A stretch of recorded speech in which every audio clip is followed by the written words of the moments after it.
This is CBC Vancouver News.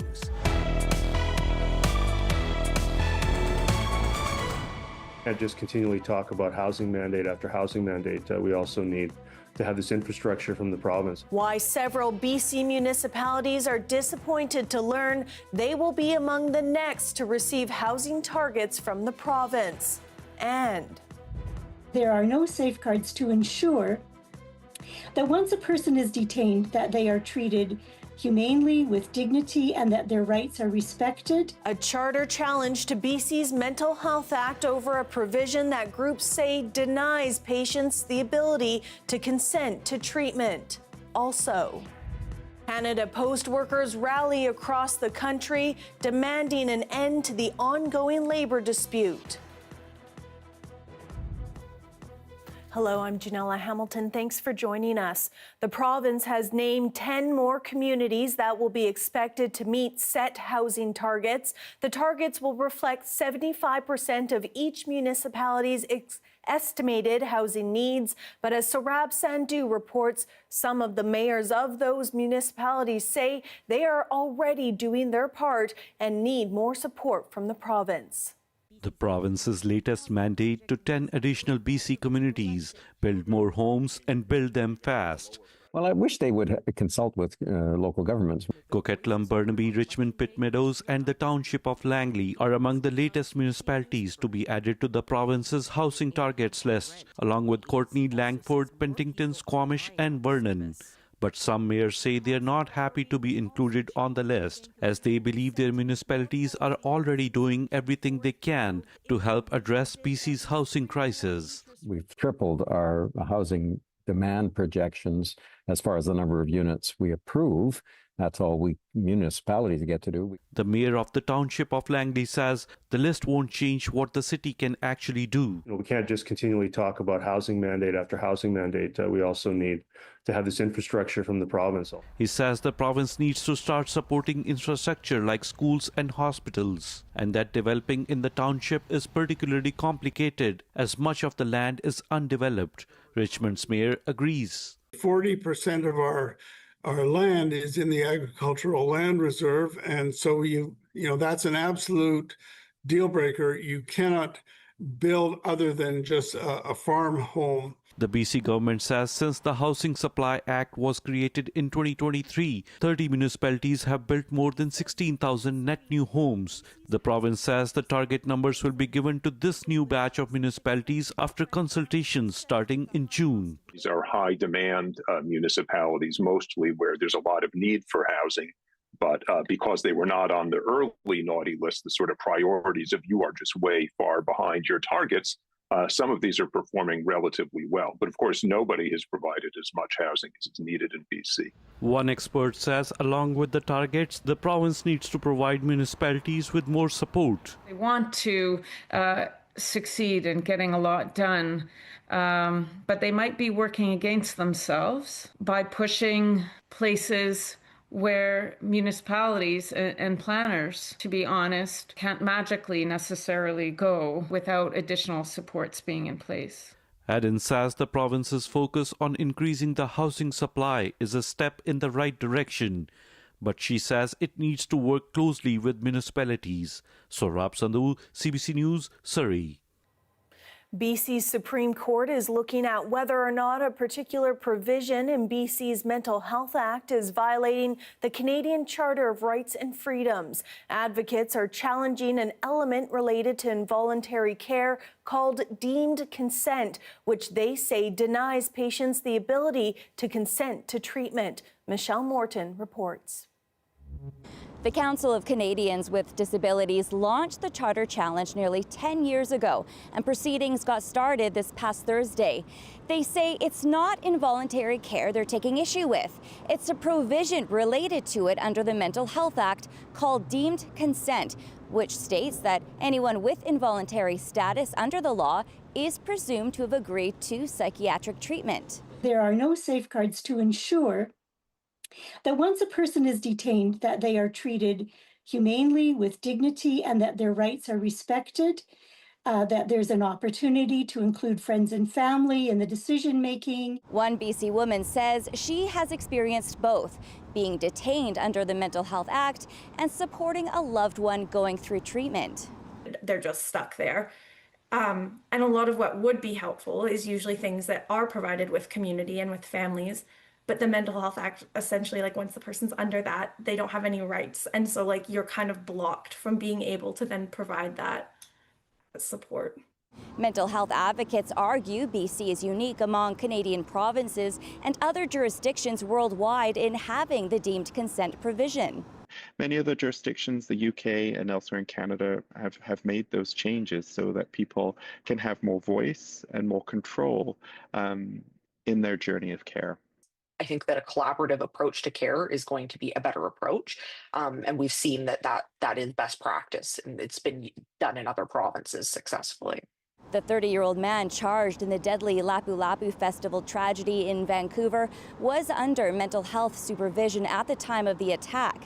After the incident, Premier David Eby said there would be a review of the province's mental health legislation to ensure it's working the way it's intended. It's time to modernize and ensure that the legislation is brought into compliance with the Charter of Rights and Freedoms. BC's health minister is not commenting on the case as it's before the courts. Peter says the trial is expected to continue for at least a couple of weeks. Michelle Morton, CBC News, Vancouver.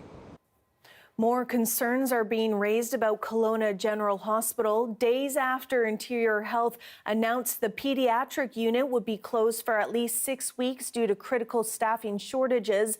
Now a group of doctors are warning the maternity ward is on the verge of collapse by Sunday for the same reason. As Corey Bullock reports, the doctors are demanding better support, recruitment, and compensation. A group of OBGYNs at Colona General say the safety of patients and newborns is at risk. In a letter to CBC News, 9 physicians wrote to say that because of a shortage of family doctors, primary maternity care at the hospital could collapse as soon as June 1st. The doctors say that their concerns have largely gone unanswered and they're demanding action from Interior Health. I completely appreciate the concerns of the physicians. We heard them, we met with them, we're still meeting with them, we're still working with the leadership to figure a way to support them during this transition difficult time. The OBGYNs have declined an interview with CBC News, but it comes amid a 6-week closure of the hospital's pediatric unit due to scheduling gaps and limited physician availability. The professional association Doctors of BC says it could mean serious consequences for patients and babies. When we have fewer low-risk maternity providers that are family physicians, then that puts additional pressure on our obstetricians to sometimes need to be in several places at the same time when an emergency arises. She explained that family physicians tend to take on more low-risk patients, while obstetricians take on more high-risk patients and births. In a statement, BC Health Minister Josie Osborne said parents can be assured that all of the hospital's critical care services for children remain open, including the emergency department and NICU. But critics say it's not enough. What we're seeing at KGH is a crisis of government neglect, where now we have multiple departments of the hospital who clearly feel as if they are not being heard. The hospital OBGYNs are calling on Interior Health and BC's Health Ministry to create a contingency plan.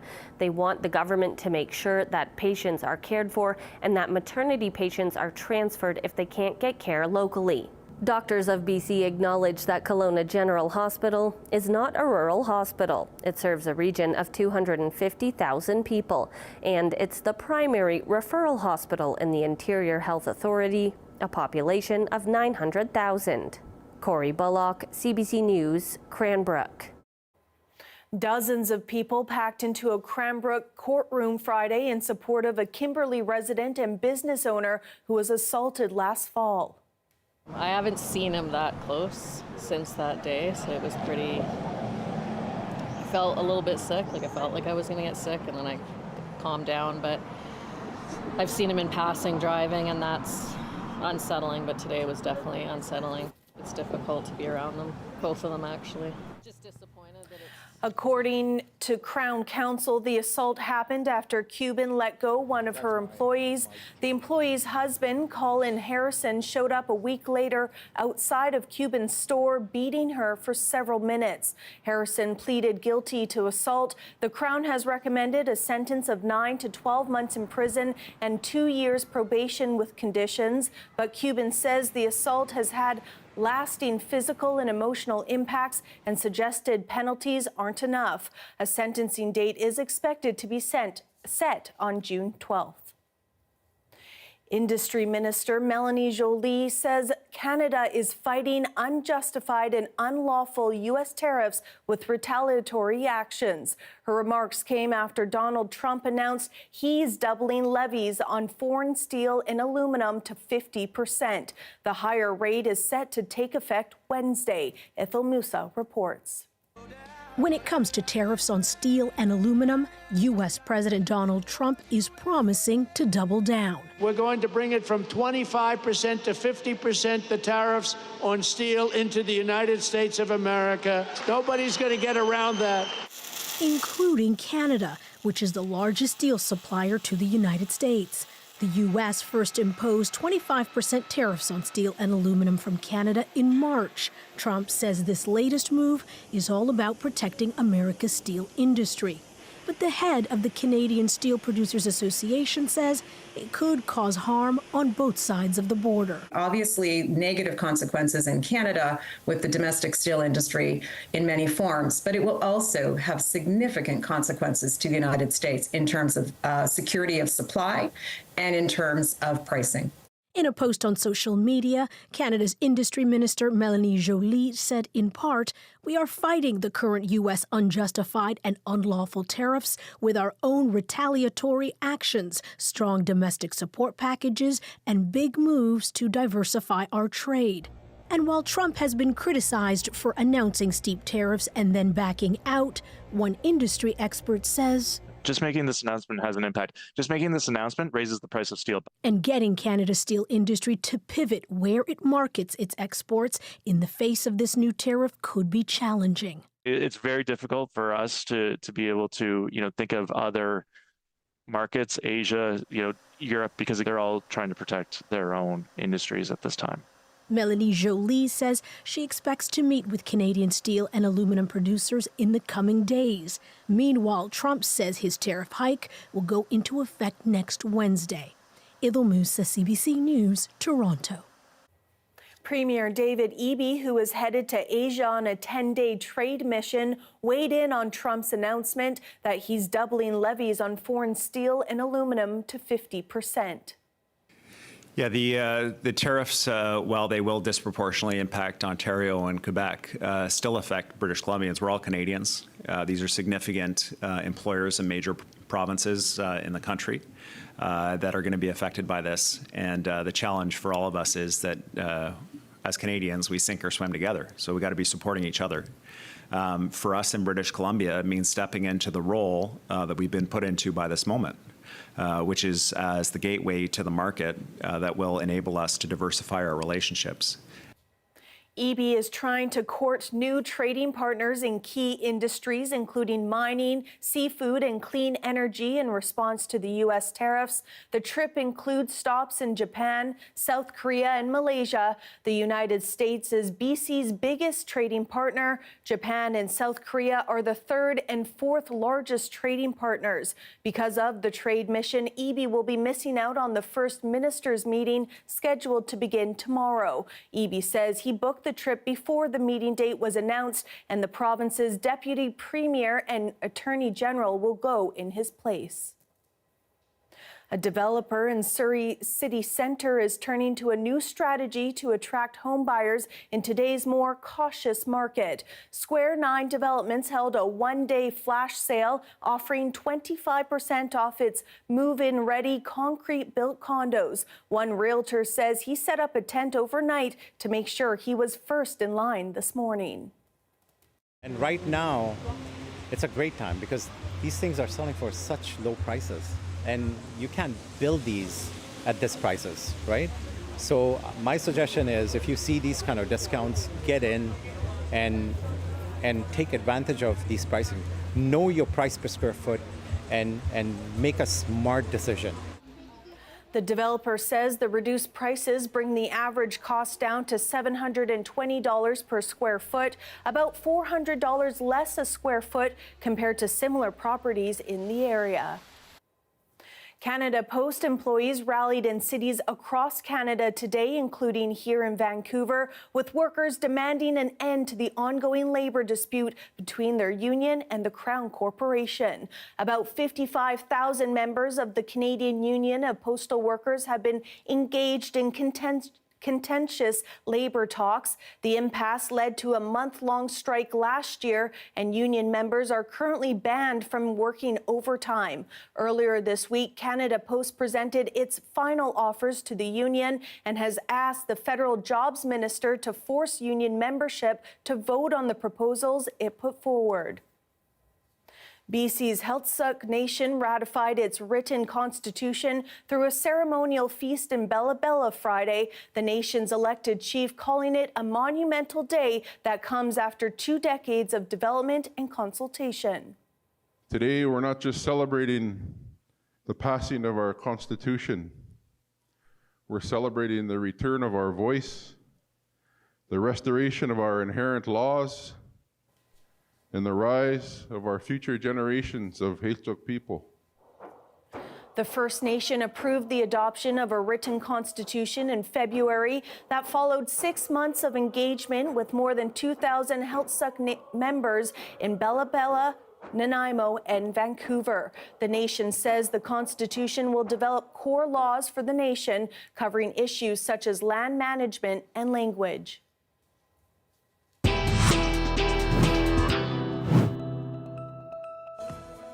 Still ahead, fueled by drought, wind, and warmer than normal temperatures, flames have forced tens of thousands in the Prairies to leave their homes behind in a wave of chaotic evacuations. That's next. Stay with us.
Massive wildfires in the Prairies continue to force thousands of Canadians out of their homes this weekend. The latest evacuations occurring in Manitoba. Sam Sampson reports. Airlifted out of their homes by the military, these Manitobans take a moment to rest, then carry on to the next leg of evacuation, off to other communities as far south as Winnipeg. They're now safe as fire continues to close in on their homes. I could see the stress, the worry, the relief. That's what I feel. And I'm happy they're here, when they land, especially when I see the kids and the babies. I want to cry, but I hold back. And I'm just very proud of everybody for being brave. About 17,000 people have been forced from their homes in northern Manitoba. Many are still trying to escape, but thick smoke and impassable roads means armed forces flights are the only way out.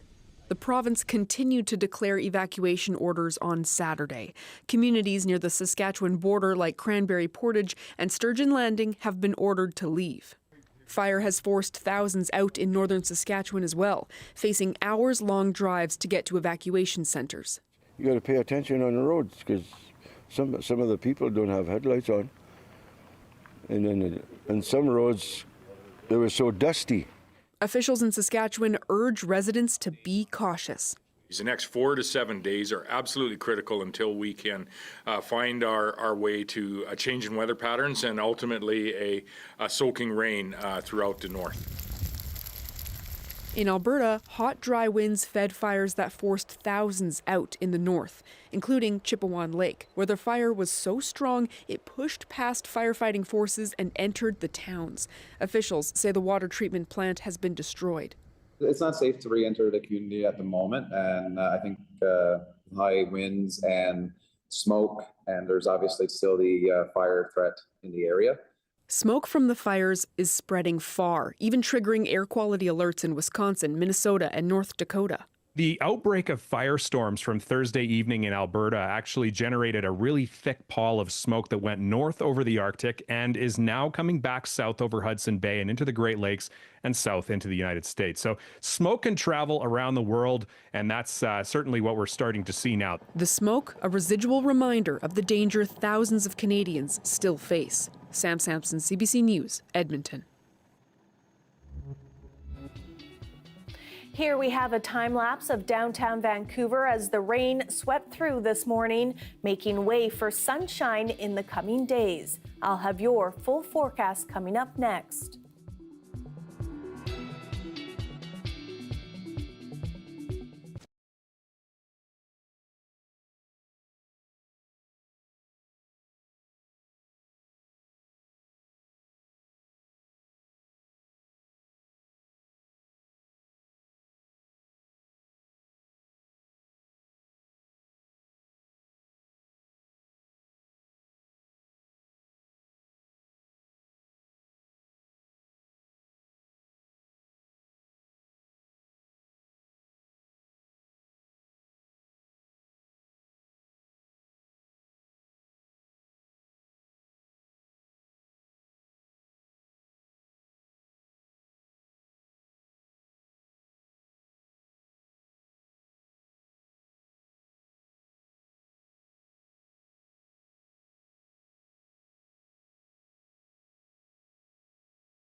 Hi, I'm Amy Bell, and this is your CBC Inbox.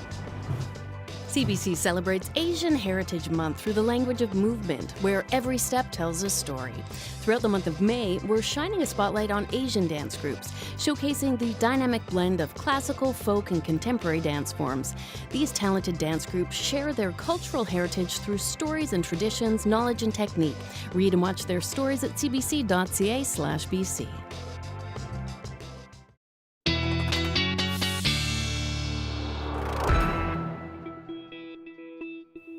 All right, it's time now to take a peek at our forecast. Let's begin with a quick look at the current temperatures around the province tonight. 7 overnight in Fort St. John with overcast. A bit of rain in Golden with a low of 6 overnight, and on the island, pretty clear with a low of 7 in both Tofino and Victoria. Heading in tomorrow, we are going to see a little more sun across the province with a chance of thunderstorms in some areas, including Fort St. John with a high of 17 for tomorrow. Prince George, you're about a high of 14 for tomorrow and a risk of thunderstorms. In Victoria, we're going to see some rain in the morning, but that should clear up by the afternoon to make way for a mix of sun and clouds and a high of 18. And moving into our 5-day forecast in Metro Vancouver, that rain today has made way for a bunch of sun and clouds for the coming days. Sunday, high of 18, with temperatures increasing on Monday to a high of 19. That rain will come back by Thursday. Well, there was a buzz in the air yesterday following a collision in Washington state near the Canadian border. More than 10 million bees were set free after a semi-truck transporting them overturned. The insects swarmed the area, so officials were forced to call in bee experts to handle the situation. They eventually were able to recover the hive boxes, which allowed the bees to rehive. Officials say most of them had done so by this morning. Talk about having to get yourself out of a sticky situation. Glad to see many of the bees were able to rehive, though. That is your late news for Saturday, May 31st. Thanks so much for watching. For news at any hour, you can always head to our website at cbc.ca/BC. We'll see you tomorrow.